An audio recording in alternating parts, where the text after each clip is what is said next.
돈이 된다는 부동산 경매에서 왜 많은 사람들이 쉽게 그리고 일찍 포기하는지 알려드리겠습니다. 경매 절차는 처음 접하는 사람들에게 상당히 복잡합니다. 예를 들어 A씨는 경매를 처음 시도할 때 법원에 제출해야 할 서류, 절차를 정확히 이해하지 못하기 때문에 이러한 경험은 초보자들에게 큰 부담으로 다가오고 경매 과정에서 스트레스를 유발합니다. 경매 관련 법률 용어가 어렵기 때문에 이해가 부족한 상태에서 중요한 결정을 내리는 것이 힘들 수 있습니다. 예를 들어 유치권이나 임차인의 권리와 같은 용어를 이해하지 못하면 손해를 볼 수 있습니다. 경매에서 낙찰을 받지 못했을 때의 실망감이 포기로 이어지는 경우가 많습니다. 예를 들어 B씨는 자신이 기대했던 가격보다 더 높은 금액을 적은 경쟁자가 낙찰을 받자 자신이 시간과 노력을 허비했다고 느껴 다음 경매 참여를 주저했습니다. 경매로 낙찰을 받은 후에는 보증금뿐만 아니라 자금 납부와 관련된 자금 조달이 필요합니다. B씨는 낙찰 후 예상치 못한 수리비와 이전 세입자와의 권리 관계로 인해 추가 비용이 발생하면서 심리적으로 압박을 받았습니다. 이로 인해 경매 참여에 대한 의욕이 꺾이고 결국 더 이상 경매를 시도하지 않기로 결정했습니다. 경매는 정보 비대칭성이 매우 큽니다. 예를 들어 D씨는 경매로 나온 아파트를 감정가에 근접한 가격에 낙찰받았지만 나중에 해당 아파트가 주변 시세보다 현저히 낮게 평가된 이유가 그 지역의 재개발 가능성이 낮다는 점을 몰랐습니다. 이러한 정보 부족은 경매에서 실패로 이어질 수 있습니다.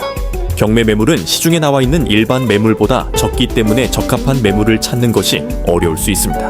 여러 번 입찰에 나섰지만 자신이 원하는 지역과 조건에 맞는 매물을 찾지 못해 결국 포기했습니다. 경매 시장이 활성화되면서 경쟁이 심화되었고 많은 사람들이 경매에 참여하면서 가격이 예상을 뛰어넘는 경우가 많습니다.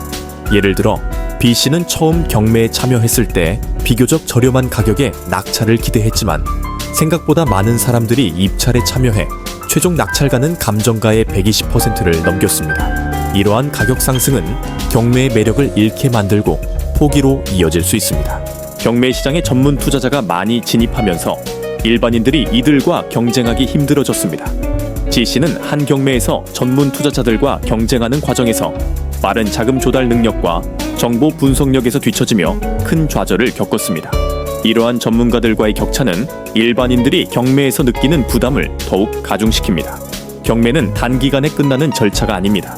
예를 들어 H씨는 매주 법원을 방문하고 입찰을 준비하는 데 많은 시간을 쏟았으나 결과적으로 낙찰을 받지 못한 경험이 쌓이면서 포기하게 되었습니다. 시간적 여유가 부족한 직장인이나 자영업자들은 이러한 경매 과정을 지속적으로 이어가기 어려운 경우가 많습니다. 경매는 한두 번의 실패를 딛고 꾸준히 정보를 수집하고 분석하는 과정이 필요합니다. 하지만 K씨는 첫 번째 경매에서 큰 실패를 맛본 후 다시 경매에 도전할 용기를 내지 못했습니다. 경매는 단순히 한 번의 도전이 아니라 지속적인 공부와 노력이 필요하지만 이를 감당할 시간이 없는 사람들은 포기할 수밖에 없습니다. 부동산 경매는 큰 기회를 제공하지만 그만큼 많은 사람들이 중도에 포기하는 이유는 분명합니다. 복잡한 절차, 경제적 부담, 정보의 부족, 경쟁 심화, 그리고 지속적인 시간과 노력이 요구되는 과정에서 많은 사람들이 어려움을 겪습니다.